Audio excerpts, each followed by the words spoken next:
ipapakita sa inyo nangyayari pag umaga. So, ito yung aming tubig para sa pagkain. Ice na yan. Grabing lamig. Negative 12 kasi. Ngayon, so ayan, ice na yan. Wala nang tubig ko. Ice na siya. Tapos itong Yushik na Yeji, ice na rin yan. Antigas na. Ice na. Yan natin ang toyo, kung ice na rin. Oh, yung toyo hindi nag-iced. Yung mantika ice na rin. Tapos, ano pa ba yung mga nag-iced? So, naiwan lang na may tubig. Ice na rin. Wala na, ice na yan. Tapos, ayan yung anuhan namin ng tubig, ice na rin. Tapos, yung lababo namin. So, ito, pinapatubig lang to para, hindi mag-iced yung, yan, ice na, oh. Ice na. Tingnan natin tong, sabon. Yan, yung sabon hindi pa. So, yan lang yung mga nag-ice ng tubig din. Anong oras na to? Dito is 9:48 AM na. Tapos, na yung araw. So, ito yung nangyayari. Tingnan natin sa CR. Kasi nag-CR ako. Tapos, ito nangyari. Punta natin yung CR. Oh. So, ayan. So, pinapaano din namin dito yung tubig. Isa natin yung So, ayan. Ito, nag-CR ako. Ice na rin yan. Ito yung mga niya. Kasi yung naman nangyari. Oh. Yan, ice na iced. Ice and boom. Yung to ni Yeji. Oh. Yung kanyang sabon. Oh, ice na. Maano siya, masakit sa kamay. Tapos ito, oh. Ito, wait. Yan. Tapos pati chinelas. Oh, hindi nakalita. Pati chinelas, hindi nakalita. Kasi naglilipit pa kami. This is our last day. Oh. Lipat na kami mamaya. Hindi naman nag-snow, pero yung weather is maganda dito. Dadalhin ko doon sa... So, lalagyan natin dito para mabilis matunaw yung kanyang... Grabe talaga. Dito mainit kasi meron kaming apoy. So, yan lang po. So, ayan, samahan. Itutur ko kayo. Hindi ko pa ito na-tour, pero itutur ko kayo. So, kahapon, nag-snow. So, ayan yung clip. Ilalagay ko dyan. Tapos, ito na yan. Alauna na. Pero, may mga... So, ayan. Sobrang lamig niya, actually. Ayan ang mga ice siya. Tapos, yun yung mga snow pa naman. Hindi kasi siya mabilis matunaw. Gawa ng sobrang lamig. So, ayan.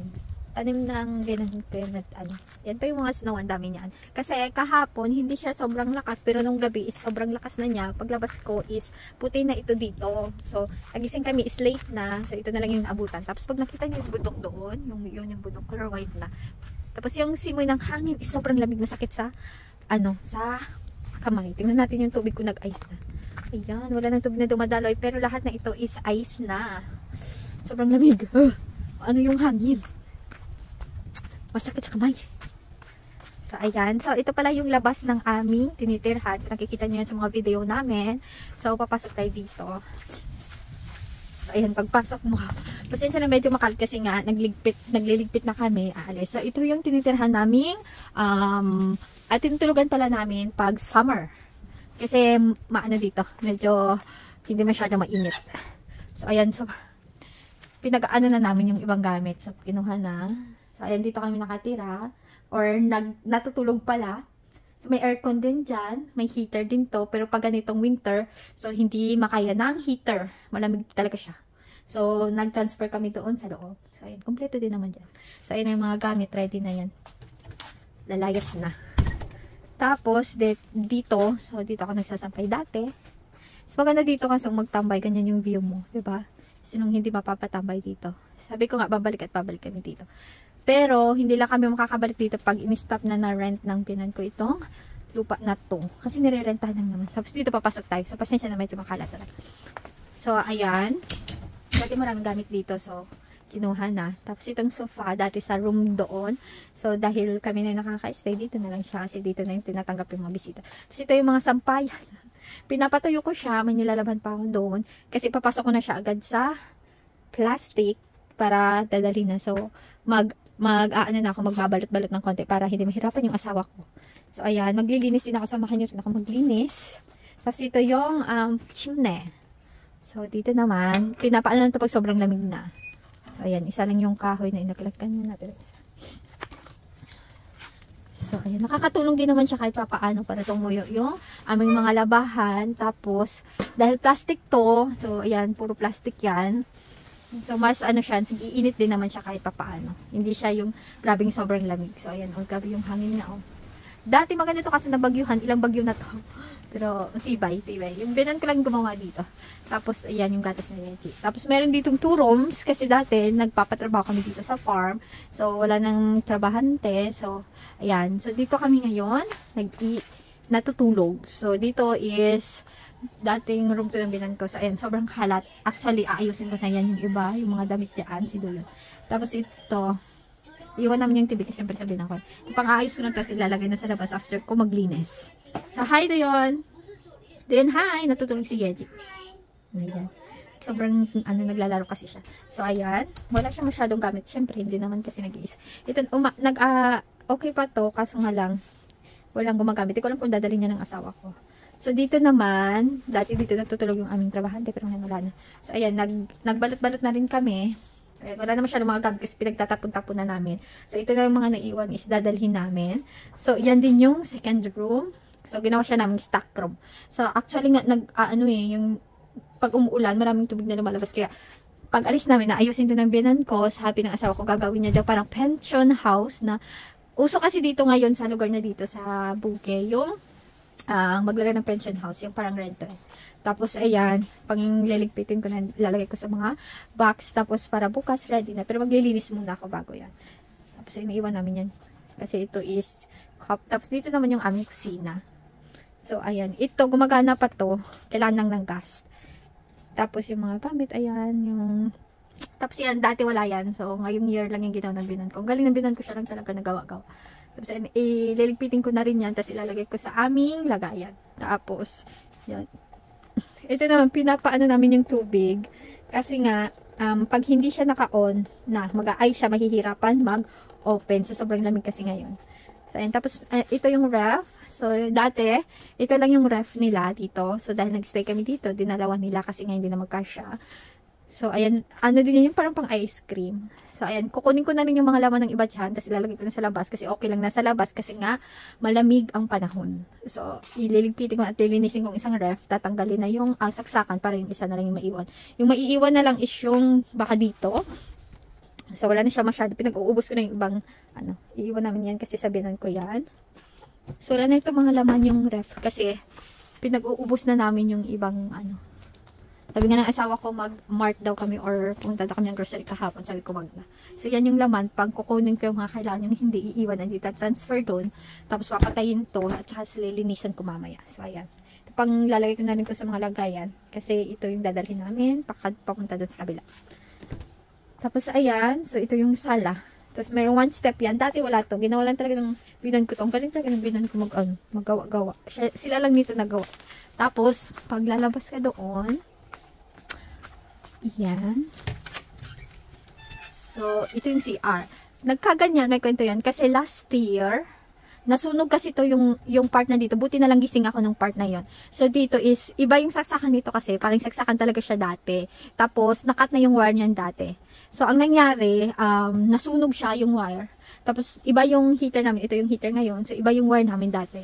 Kasi nasunog yun dito na part. So, dyan, nasunog yun dyan. Buti na lang gising talaga ako at natawagan ko agad yung asawa ko. Pupunta sila ng bilang ko dito at ng bumbero. Nasunog yun dyan lang na part. Hanggang dito. So, hindi siya nasunog lahat. Kung nasunog kasi pati dito, ubos talaga kasi plastic lang.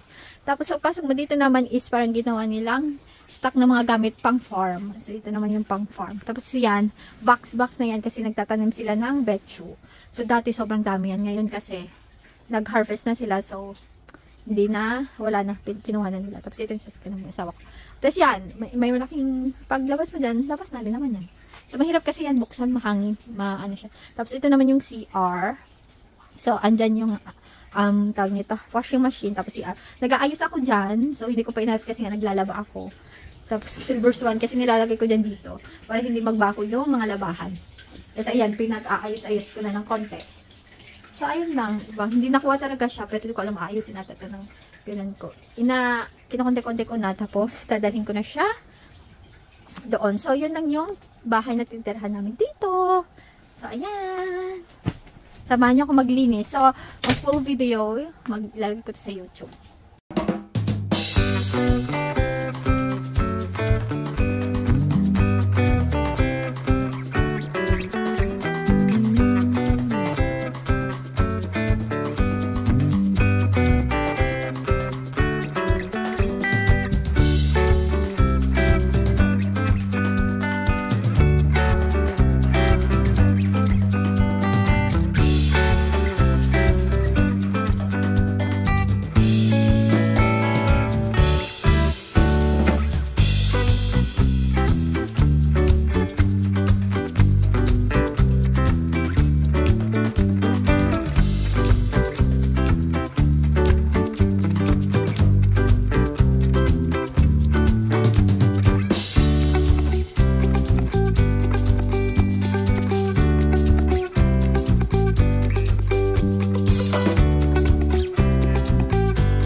dito tayo mag-uumpisa. Tatanggalin na natin yung mga kailan. Tapos yung hindi, i-arrange natin.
Ne.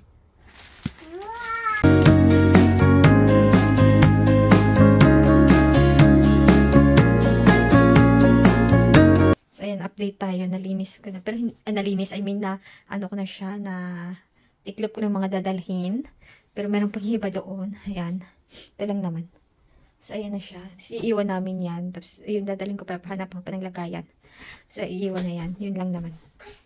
Tapos, ano ko na rin yung CR na clear.